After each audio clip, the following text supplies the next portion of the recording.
pessoas, tudo bom? Vocês estão vendo e ouvindo Do The Math. Eu sou o Marcel Giraldini, founder e Chief Growth da Math Group, e hoje a gente vai falar de uma coisa que a gente fala muito pouco aqui nesse podcast. Dados. Não é, Fabi? Quase nada. Muito bom. Eu sou Fabiana Amaral, um prazer estar aqui e estou muito feliz de apresentar a nossa convidada de hoje, que é a Vivian Pacheco, que ela é gerente de governança de dados do BMG. Vivian, um prazer te receber aqui.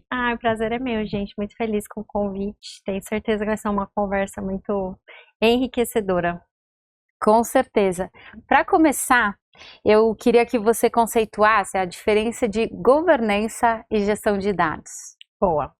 Essa é uma dúvida, né? Uma confusão que as pessoas fazem muito quando a gente fala de governança, né? Eu falo muito que a governança, ela é a estratégia. É o que a gente quer. O que a gente quer alcançar em relação aos dados na empresa que a gente está, né? E a gestão de dados é o como. Então, como é que eu organizo catálogo de dados, data quality, arquitetura, engenharia, né? A gente precisa muito olhar para esses aspectos técnicos, sempre com esse olhar da governança, de orquestração, para fazer as coisas se conversarem. Às vezes, os times, as estruturas estão ali focados, né, nos seus objetivos. Então, SI tem um objetivo, privacidade tem outro, arquitetura, engenharia. E eu acho que a governança faz muito essa cola e essa orquestração para todo mundo caminhar em direção à mesma estratégia. Tu tá falando, eu fiquei pensando assim, você tem grandes bancos, né? Vocês no BMG tem ali, sei lá, quanto tempo já de história, quantas coisas que já fizeram, vários seus silos. Cada silo dele pode ter um processo de gestão de dados. Sim. Ele está bem gerido, ele sai de um lugar, ele vai para um outro, ele faz um caminho e ele se é entregue para alguém. E tudo isso junto não se conversar, Exato. Porque nada governa o todo. Eu gostei dessa tua coisa, a estratégia com o operacional, né? O que uma coisa tocando o bumbo e a outra é para onde o bumbo toca. Exatamente. Eu gostei, essa é uma analogia que a gente não ouve muito, né? É verdade, essa é a diferença. E o que você citaria que são as coisas mais importantes quando você está falando de governança e os pontos mais importantes quando a gente fala de gestão de dados? Eu acho que não tem como a gente separar porque eles são muito conectados, né? Mas eu acho que o mais importante para a gente rampar um programa de governança ou evoluir em maturidade de dados é o aculturamento, né? É fazer as pessoas entenderem que os dados são da empresa, não são delas, porque tem aquela síndrome, né, do My Precious, esse dado é meu e só eu posso ver e só eu posso reportar. Então, quando a gente vem com essa vibe de governança, de democratização de dados, o mais desafiador é aculturar as pessoas, né, e fazer entender que precisamos colocar isso num repositório único para todo mundo conseguir ter acesso, para as pessoas gerarem mais valor. Quando a gente compartilha dado, acho que a gente gera muito mais insight para a tomada de decisão, e isso é sempre um calcanhar de Aquiles nesses programas, né? Aculturar, trazer esse senso mesmo para as pessoas de como democratizar os dados e de como compartilhar as informações sem oferecer risco, né? Obviamente. Tem uma coisa que você falou, o My Precious dos dados, tem uma visão normal que a gente ouve muito no nosso dia a dia, porque a gente trabalha também muito próximo de habilitando dados para as áreas de marketing e vendas, aplicando ciências ali de experimentação. E aí a gente ouve uma máxima. O meu vendedor, e aí depende da indústria, o assessor, o gerente, o consultor, depende de qual é a empresa, mas no final do dia é a pessoa que está conversando com o cliente, atendendo o cliente. Não gosta de preencher CRM. Vai falar, não, porque só que eu troquei aqui com o cliente o e-mail, eu vou pôr no CRM. Não é seu, é da empresa, mas o cara que está reclamando, você fala para ele assim, o financeiro queria melhorar a previsão, vamos lá, a previsão de vendas, ou o gasto de marketing. Não, mas isso aqui eu ainda estou fazendo. Todo mundo tem isso. E eu tenho dúvida se essa percepção é porque, essa percepção não, essa mania, por falta de palavra melhor, da pessoa ficar retendo o dado para ela. Ela é muito mais, porque eu não sei se está certo para eu passar para frente, eu não quero me expor. A gente vê bastante disso, né, Fabi? Mas tem um outro lado que, né, informação acaba sendo poder. Sim. E aí eu tenho a informação, eu consigo tocar mais rápido, aí uma política corporativa mais fechada, que era o que se existia até tanto tempo atrás, Sim. né, acaba criando isso. Você que está atuando em governança e gestão, e tem que quebrar esses silos, às vezes, na marreta, né? O que você acha? Cara, eu falo sempre assim para os times, nas estruturas que eu chego, sempre quando eu chego, eu sou a salvadora da pátria, né? Então fala, chegou a Vivi, vai resolver todos os problemas de dados. E eu sempre falo, gente, eu não resolvo nada aqui sozinha, eu trago muito boas práticas, as diretrizes, o que o mercado está fazendo, mas quem faz a governança são todos os usuários de dados no dia a dia, quando eles se dispõem a compartilhar conhecimento, a documentar dados, né? Então, putz, estou produzindo um dado aqui que às vezes é da minha estrutura, beleza, mas vamos documentar. Explica para o time técnico o que são as regras que a gente precisa aplicar para ter um monitoramento proativo, né? Porque muitas vezes a gente descobre que o dado está errado quando a gente vai fazer a query. E aí vê que quebrou, que não tá atualizado. Assim, tá bom, né? O dado tá errado depois que eu tomei a decisão. Aí já foi. Também, pior. Então, e as pessoas, elas cobram muito, né? Aqui, quando a gente chega, aqui tá tudo errado, putz, a gente não tem confiança para tomar decisão, muitos silos, muitos dados redundantes. Mas a hora que você fala, então tá bom, então vamos dar a mão aqui e me ensina o que é o certo para esse dado. Aí começa, não, isso aqui não é comigo, isso aqui é com fulano, não. Veja bem, não consigo ajudar. Então, eu pego um número que vem de lá, somo aqui. O que esse número tem dentro? Não sei. Não sei. Fiz porque alguém me falou que tem que fazer esse filtro, né? E as pessoas às vezes se esquivam muito da responsabilidade. Eu acho que pra gente evoluir em gestão de dados, cara, não tem pra onde, não tem almoço grátis, né? Temos que nos sujeitar a essas etapas. É entender, às vezes eu não vou saber todas as respostas ali, todo o conceito que envolve um dado que eu estou explorando, mas às vezes eu sei quem sabe. E eu acho que é isso que a gente precisa promover sempre, né? Esse senso de comunidade mesmo, os usuários de dados se ajudando, até que a gente tenha certeza de que está tudo entendido, e aí sim, posso tomar a decisão aqui, fazer o que eu vim para fazer, porque eu tenho segurança que essa informação está correta. Acho que falta muito esse senso, as pessoas cobram muito, mas na hora de aplicar, não é comigo, não, aí fala com a Vivi que é ela que tem que resolver, né? Então acho que falta muito isso. Às vezes, assim, a gente vê isso também, né? Quando, por exemplo, tem algum dado que ele foi construído de uma forma e de repente aquela pessoa não está mais naquela área, ou então essa pessoa está de férias, não é que ela precisa ter saído da empresa, mas aí aquela informação se perde por completo. Totalmente. E muitas vezes a gente falou, você brincou, né? Bom, é melhor descobrir antes da tomada de decisão, só que muitas vezes as áreas ou áreas de uma mesma empresa, elas estão apresentando um dado, só que cada uma usando um critério e mostrando um dado diferente. Sim, às vezes no mesmo contexto, cada um reportando um número, né? Então, quantos clientes a gente tem ativos? Tem 6 milhões, não, tem 9 milhões, não, tem 10 milhões. Fala, cara, o que é a verdade? E às vezes todos os números são verdade dentro de um contexto. Eu tenho 6, vamos trazer para o contexto de banco. Tenho 6 milhões de clientes ativos em conta. Eu tenho 10 milhões em cartões. Mas a gente precisa entender, saber esses contextos, padronizar esses termos. O que é um cliente ativo para o contexto de um banco, de uma, sei lá, né, de uma seguradora. E isso eu acho que a governança ajuda muito nesse aspecto, né? Vamos padronizar. Quem é o owner desse dado? Se uma pessoa de uma outra área quiser gerar essa mesma informação, esse owner tem que estar ciente, porque às vezes já está lá. Só, né, com um outro nome, mas a informação que você precisa às vezes já existe. E acho que a pior coisa que você pode fazer é perguntar para o cliente a mesma coisa. Sim. Deixa essa dica para o time de call center. Tá? Não pergunta 2 vezes a mesma coisa, não é legal.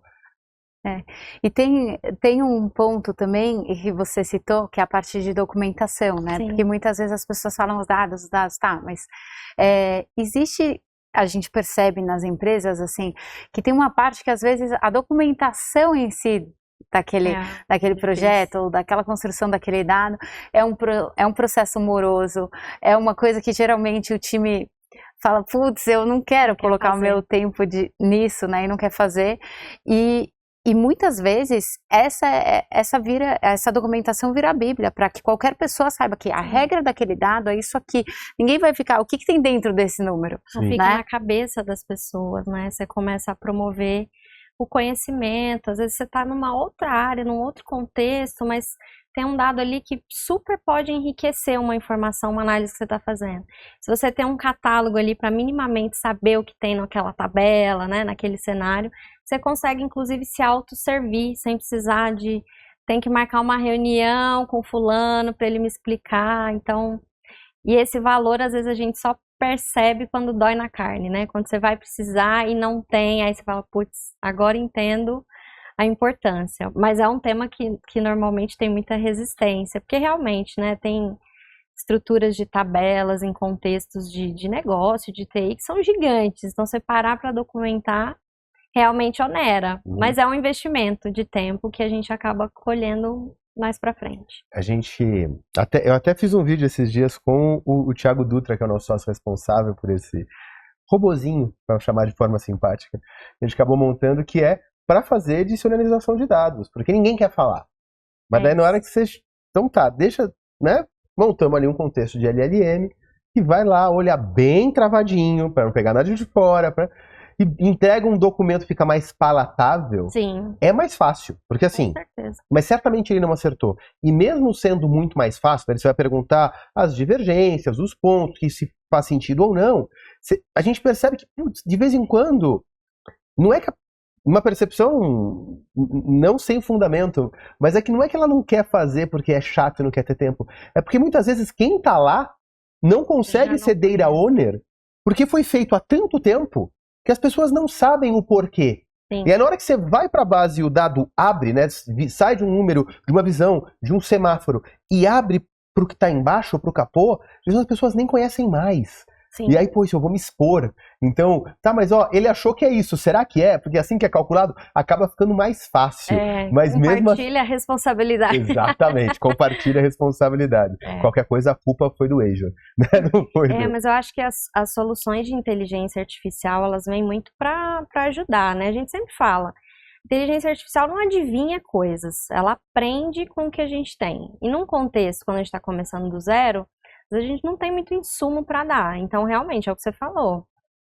Esse primeiro retorno que ele vai trazer, às vezes não ajuda muito. Mas já é um baita de um ponto de partida para uma área, para uma pessoa que conhece evoluir essas documentações, né? Então, a gente sempre trata... Nós somos a IA precisa de ter um copiloto, né? E a gente está sempre ali enriquecendo, colocando mais informações para ensinar, né? Ele ir aprendendo e a gente tirando esse trabalho que muitas vezes é manual, é chato da nossa mão, para a gente focar no que de fato traz valor.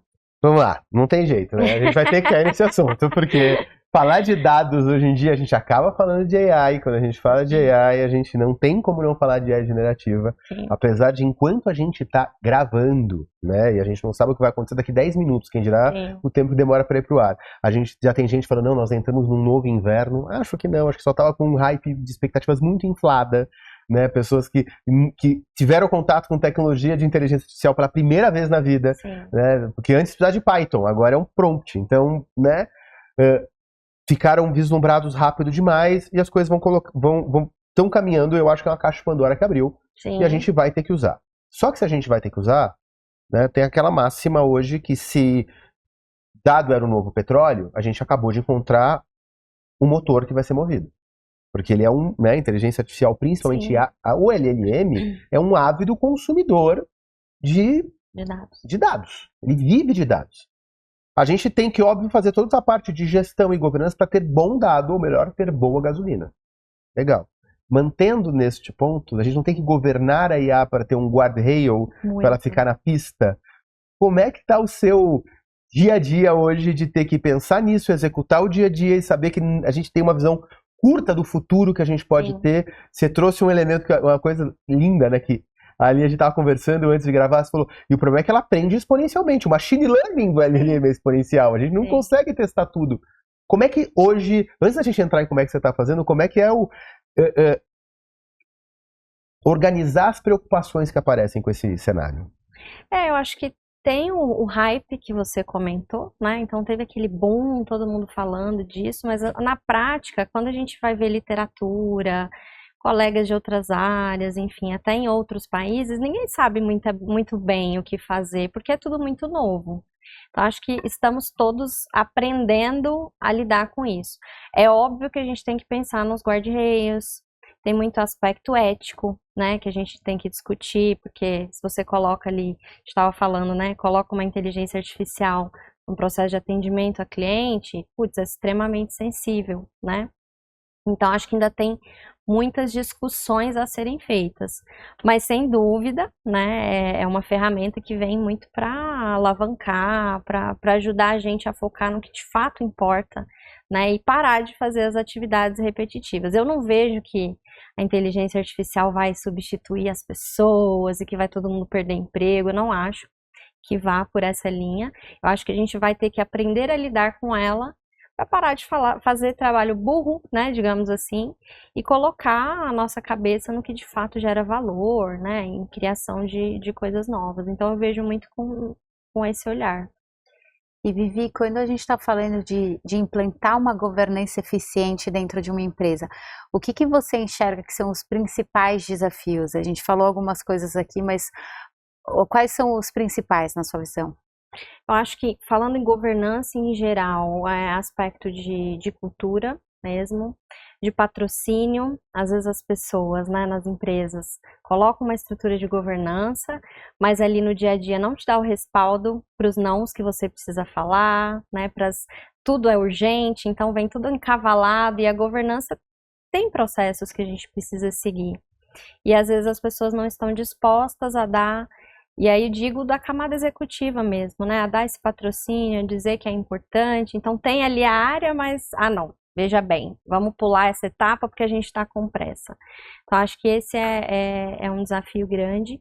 E o engajamento mesmo das pessoas, esse senso de ownership mesmo, eu não vou ficar aqui numa posição de esperar o dado chegar até mim no seu melhor estado. Eu vou também ajudar com que a gente evolua, com que a gente entenda, fazer parte dessa comunidade, enriquecer cada vez mais para a gente ter dados mais assertivos. Então, acho que são os 3 principais pontos aí de dificuldade no início de um programa como esse. Para começar a fazer andar. Para começar a rodar, sim. Quando tu está começando um projeto de governança e depois pensando em gestão, ligando as duas coisas, você precisa ter arquitetura de referência. Sim, sem dúvida, né? Sem dúvida. E assim, a gente já conversou aqui, tu tem uma carreira de banco, você tem legados nisso. Você entende que o processo de criação dessa arquitetura de referência, que seria a parte que tem gente que se assusta porque é a mais técnica, mas ó, que ninguém fica com... Nunca falei de governança com alguém que falou, olha, arquitetura é o problema. Não, nunca é. Não. Mas, normalmente, aí, você trouxe o ponto de ter patrocínio, a arquitetura de referência, normalmente, ela vai pegar num ponto que, agora vai ter custo. Sim. Vai ter custo de cancelar o contrato com aquele fornecedor que alguém contratou, que nem sequer devia estar contratado, que está gerenciando tais dados nossos que não deviam estar aqui. Tem essa ferramenta que fazem a mesma coisa, só que essa aqui é melhor, então a gente vai ficar com a mais cara, e essa daqui a gente vai cancelar. Tem toda essa parte. Neste momento, você acha que é um momento que fica mais frágil a gestão, o manter o patrocínio? Porque de vez em quando as pessoas colocam uma área de governança e só pensam, não, mas vai reduzir custo. Sim, talvez ele suba antes de cair, mas vai. Aí é que eu acho que são 2 vieses e é legal você tocar nisso, que às vezes tem essa confusão e a gente precisa separar. Eu acho que tem o patrocínio quando a gente fala de apoio, então assim... A área está aqui, você tem que respaldar, você tem que patrocinar as ações nesse sentido. E tem esse viés de custo, né? Então, quando a gente está falando de mudar o mindset, trazer cultura de dados, invariavelmente a gente tem que trocar a turbina do avião com ele voando, né? A gente não pode chegar num banco e falar assim, clientes, nós vamos nos reestruturar em dados, então ano que vem a gente volta, aguardem. Fica sem fazer Pix só 3 meses, espera aí. Então, não tem como, a gente tem que sim... fazer as coisas correrem em paralelo. Acho que o mais desafiador é você conseguir reservar esse tempo. Então, eu preciso ter os times todos olhando para o futuro. Então, eu tenho que ter um time de arquitetura, desenhando uma arquitetura futura, eu tenho que ter pessoas pensando no que a gente quer evoluir, mas tenho que ter também uma parte do tempo reservada para sustentar esses legados e tudo isso que existe. Quando a gente fala de cloud, claro, né, tem custo, é sempre caro, mas eu acho que é muito colocar na balança, né, o retorno sobre esses investimentos, né? Porque aí, quando você paga por algo que não está trazendo retorno, aí é custo. Sim. Mas se você está pagando algo que está te trazendo um retorno importante, aí a gente já olha com um olhar de investimento. Então é algo que de fato vale a pena e que a gente consegue defender até com mais facilidade. Quando eu estou dando aula na FIA, que daí as aulas são mais voltadas à administração, e a gente eu dou uma cadeira de engenharia de marketing, que daí tem muita coisa de falar de dados e tudo mais. E aí tem uma hora que você tem que falar da estrutura. E eu vou colocando os preços. Eu sempre espero. Tudo em dólar. Tudo em dólar. E eu fico esperando a pergunta para pular umas 10 lâminas, ou não pular nenhuma se ninguém fez a pergunta, mas de alguém virar para mim e falar assim, professor, mas é caro. É o que eu quero a pergunta. Professor, é caro. Calma. Ninguém falou que era barato. Agora sim, tem que ter ROI. É isso. E é caro porque envolve pessoas, envolve gestão da mudança, envolve gente pensando na estratégia. O custo da nuvem assim, a nuvem já foi o salvador da pátria do custo de infra e já tá longe de ser. É caro pra caramba. Sim. Agora, se o retorno da decisão potencial a ser tomada com o que você está fazendo for maior do que esse custo, vai dar ROI. Se for menor do que esse custo, não vai. Então, se não tiver uma visão de para a serviço de que está a tua estrutura, tu não consegue nem tomar uma decisão de uma otimização ou não do do horizonte de dados que você vai guardar e tudo mais para você otimizar investimento. Acho que esse é um ponto. E aí, só linkando com o IA de novo, se você tomou isso muito radicalmente, fechando muito a torneira lá atrás e não trouxe uma estrutura de dados que você de fato precisava, hoje, na hora que você vai colocar a IA generativa para trabalhar, ela tem pouca matéria-prima para criar o modelo para você. Eu quero fazer um complemento, porque principalmente aproveitando a bagagem da Vivian com toda essa parte de mercado financeiro, quando a gente fala de banco, eles existem há muito tempo e eles têm dados estruturados ou não tão bem estruturados, organizados. No papel, mas está estruturado. Está estruturado, exato. E assim, às vezes as pessoas ficam com essa coisa, vamos migrar para a nuvem, e você não vai migrar as is. Porque assim, eu suspeito, e aí eu quero a sua visão disso, que quando a gente está falando de coisas que estão numa estrutura muito antiga, com sistemas legados e uma série de coisas que provavelmente nunca mais ninguém olhou, na hora que você faz esse planejamento de migração para a nuvem, como você mencionou, você tem um custo, claro que tem um custo, né? Mas a otimização, ela é muito provável quando a gente olha para o mercado financeiro. O que você vê disso quando a gente olha?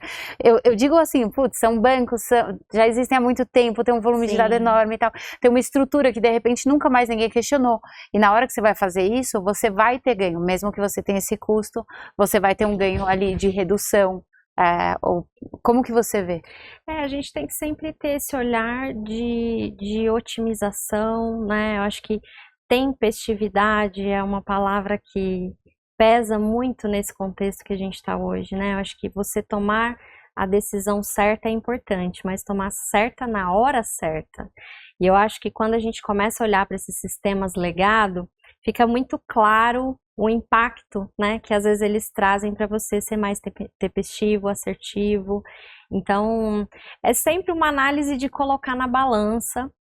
Não é simplesmente sair tombando tudo que tem um legado, então é sempre avaliar o que de fato a gente quer gerar de valor com essa informação. Às vezes está ali, ninguém nem sabe mais por quê, não é tão usado. Quantas vezes a gente levanta ali, vamos ver quais são os usuários que estão consumindo, aí você vê que tem um caminhão de coisa que já está depreciada, as pessoas não consomem. Então, a gente sempre tem que buscar olhar que valor isso aqui está trazendo, né? Sim. Tombar, nem que sejam, pode ser dados brutos. O que esses dados brutos vão trazer de valor estando aqui dentro de um data lake? Não, vou construir um monte de produto de dado, eu sei os indicadores que eu quero extrair, legal. Se tem aquela dúvida, não sei exatamente por quê, vamos pensar, porque muito provavelmente não vale a pena, e se você traz lixo, é custo de armazenamento que você tá... E pode até ser assim, não é nem o lixo, tá trazendo... Eu não preciso, mas é que vai que eu preciso um dia. Tá, então apego. vamos armazenar num lugar barato. Exato. Você não precisa ter ele na hora que você quiser. Tem toda uma parte de estratégia que é para reduzir esse custo e aumentar o ROI, né? Não é só na decisão, é também no... Exatamente. Você tocou um outro elemento lá que está explicando de trazer os patrocínios, e até usou, né, o que é o cliente ativo para o banco. O que é cliente ativo? O que é valor? O que é venda? Sim. Em que momento que tu vai considerar que você fez uma venda? Né? Um banco é como se você chama de produção. Então, qual que é o momento da produção? É a solicitação, é a entrega do cartão, conta, é a ativação, é a primeira operação. Então, e aqui não tem nada a ver especificamente com tecnologia, com dado. E que momento isso é verdade para o negócio? É conhecimento puro de negócio. E normalmente as áreas olham para coisas diferentes para falar a mesma coisa. Exatamente. Porque elas têm vieses do seu silo. Então, o financista vai falar mais financista, o de atendimento ao cliente, mais atendimento ao cliente. Como é que hoje você se tem que fazer um processo de governança? Vamos começar do zero. Tu começa tentando equalizar ou começa, deixa eu descobrir o que já está igual para partir daqui e criar essas pontes? Como é que você faz um trabalho assim hoje? Eu acho que descobrir o que está igual é praticamente impossível, porque as coisas chamam diferente, uma mesma coisa tem nomes diferentes. Então, principalmente a gente que chega novo, né, é impossível você entender aquele contexto.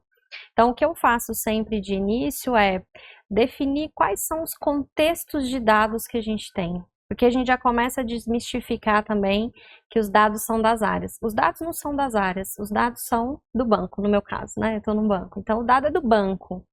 Quais são os contextos de dados que eu tenho dentro do banco? Putz, eu tenho dados de ouvidoria, de atendimento, de análise de crédito, de produto XYZ. Eu começo fazendo essa listagem dos contextos, encontrando os respectivos responsáveis por contextos, sem falar em tabela, em produto de dado. E aí, à medida que esses dados vão entrando na cloud, né, entrando na nuvem, a gente já vai fazendo a classificação. Que aí você começa, fecha a boca do jacaré, né? Quando começam a chegar novos dados, eles já entram classificados, né? E aí o trabalho vai ficando orgânico. À medida que vai chegando, você vai entendendo o que é, vai documentando, já vai classificando no lugar correto, encontrando o seu respectivo responsável. Então, dado que tem uma restrição, então esse responsável é que aprova, né? Você visualizar a informação. Então, você consegue fazer um corte ali para começar a organizar a casa dali para frente. Porque se você para tentar arrumar o que já tem, você começa a correr atrás do rabo e não gera valor. Entende os contextos e começa como se fosse do zero. Vamos embora. Eu sempre trago isso, gente, é um ponto de partida, né? Não tem uma receita de bolo, a gente tem que sempre encontrar o que funciona aqui. Por mais que eu tenha trabalhado muito em banco, cada banco, é uma cultura, é uma estrutura, é um objetivo. Então, é encontrar o que funciona aqui, vamos começar com isso, com essas classificações básicas. À medida que a gente encontrar outros contextos, a gente vai nomeando esses outros contextos e vamos embora, vamos fazer acontecer. Porque senão começa aquela discussão do sexo dos anjos e você não sai do outro lado, é impossível sair do outro lado. Então, vamos nessa linha. Desculpa. E Vivi, você está falando, né? A gente estava falando, por exemplo, às vezes as áreas interpretam o dado de forma diferente e tudo mais. E a minha percepção é que cada vez mais as coisas precisam estar conectadas. Sim. Porque quando a gente olha, sei lá, não vou falar quanto tempo atrás, porque senão a gente fica declarando idade. Mas a minha área cuida dessa informação. Máximo 8 meses. A minha área cuida dessa informação, então eu só me importo com essa informação. Hoje em dia as coisas estão muito conectadas. Não dá. Porque não adianta alguém querer falar, e a gente sabe que isso ainda acontece, né? Eu vendo produto cartão, você vende produto seguro. O cliente é um só. Não adianta eu só querer olhar para a minha venda de cartão, você só querer olhar para a sua venda de seguro e a gente achar que esses dados não podem ou se apoiar, né? Ou que eles não têm que ter uma hierarquia dependendo do cliente. Porque faz sentido, a gente não vai ficar ofertando as mesmas coisas ao mesmo tempo, né? E cada vez mais as áreas elas precisam estar conectadas e elas se beneficiam disso também. Sim. Como você enxerga isso? Eu vejo que a gente vem de um Acho que a nossa geração vem de uma vibe muito orientada a produto, né? Então a gente coloca o produto no centro. O que eu quero vender? Eu quero vender um cartão. E aí você começa a entrar na pilha. Então, o que esse cartão tem que ter? Pá? E às vezes não é o que o cliente quer, né? E eu acho que hoje a nossa realidade escancara na nossa frente que o centro é o cliente. E o cliente, ele tem que ter diversos canais. Ele pode querer um cartão, uma conta, ele pode querer um seguro viagem, se é um cara que viaja bastante. Então, a gente tem que sempre ter esse olhar. Que problema do cliente eu vou resolver? E aí eu vou conectando. Quais são as soluções que eu, enquanto instituição, posso oferecer para resolver esses problemas desses clientes? Então, quando você fala a área de cartões está olhando só para cartões, não dá mais para ser assim, né? Por mais que você é de uma estrutura de produto, você tem que estar ligado no que o cliente está reclamando, às vezes, na sua central de atendimento, na ouvidoria, como é que isso está sendo analisado lá no crédito, né? Porque às vezes você não está capturando uma informação e por isso o crédito não está tendo insumo para tomar uma decisão. Então, cada vez mais a gente tem que olhar o todo e sempre colocando o cliente no centro de todo esse ecossistema. E aí quem está dentro da empresa para consumir esse dado, a governança tem que amplificar o seu... Eu gosto de chamar de audiência. A gente gosta de falar assim, é permissionamento. Não é audiência. Quem pode ver. Né? É mais quem pode ver do que quem pode mexer, muitas vezes. Mas amplificar essa parte de audiência vai ter que ficar cada vez mais granularizada, porque não adianta entregar um dado que a pessoa nem sequer vai entender, mas ela tem que saber que, tem algo mudando aqui que pode ser pelo seu processo. Então, isso vai ter que ser levado em consideração quando criar olhando a governança como uma estratégia da parte de dados. Hoje você já vê o caminhando para esse lado? Sim, eu vejo.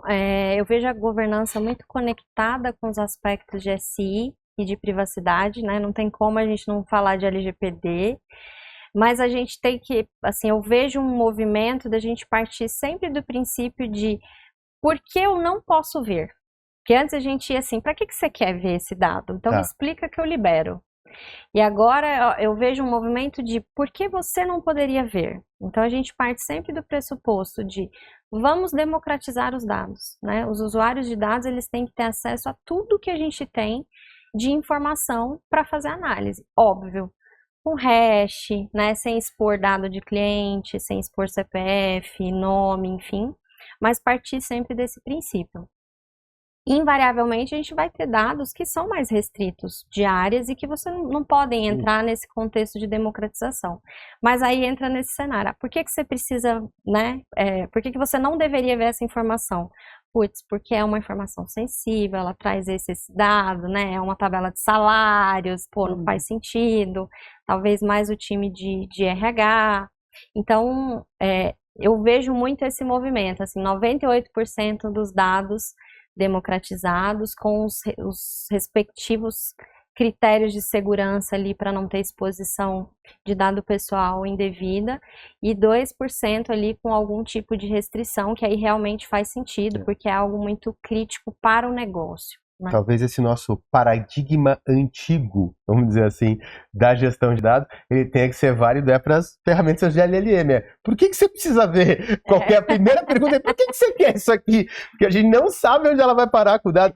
Não, mas o meu não treina a nuvem. Não, o que ela vai conseguir fazer e inventar a partir daquele dado. Né? É isso. Eu acho que com inteligência artificial, como a gente está começando, a gente precisa ter mais esses critérios, né? Tem muita ferramenta open source que, nossa, é grátis, é super simples, mas você joga um dado ali, você não sabe para onde isso está indo, está disponível numa nuvem para acesso para todo mundo.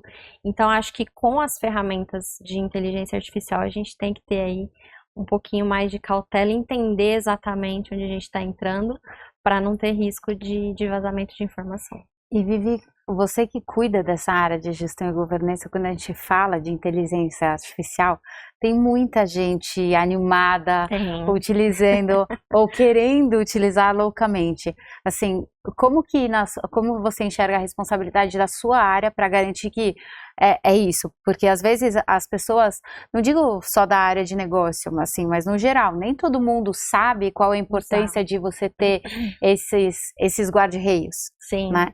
Como que é isso na sua visão?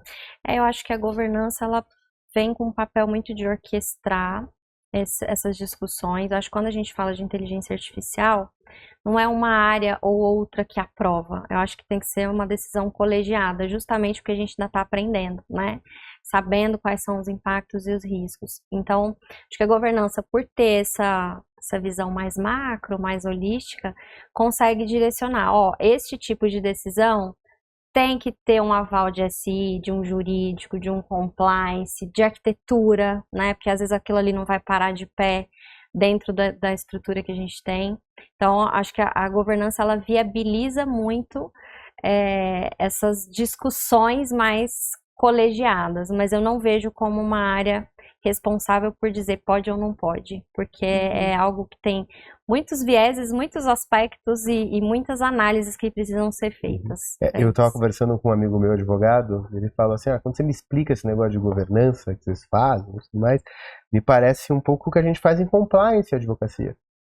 Só que já do jeito certo, que é falando como viabilizamos e não pode. E eu acho que é um pouco isso. Não é uma matéria para ser tratada de forma técnica. Exato. É para ser tratado o compliance, não só legal, mas o compliance organizando visa a estratégia da empresa. Sim.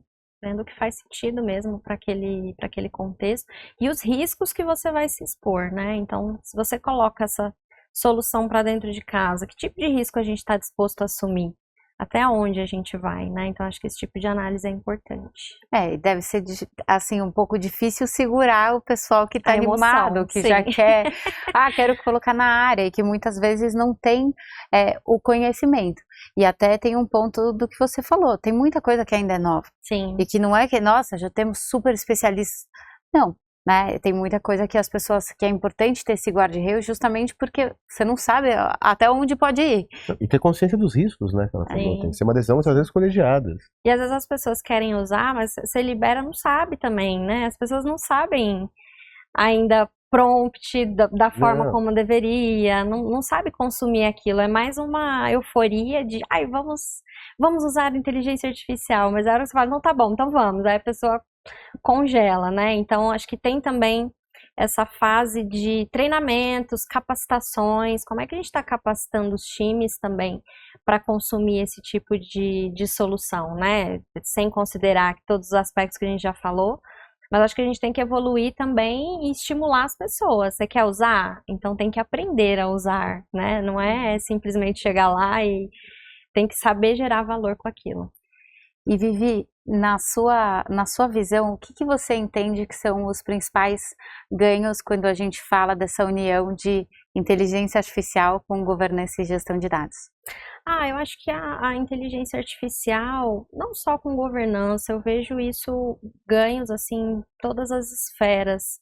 Acho que tira muito esses aspectos manuais, operacionais, coisas que a gente às vezes perde um baita de um tempo fazendo e que não precisaria.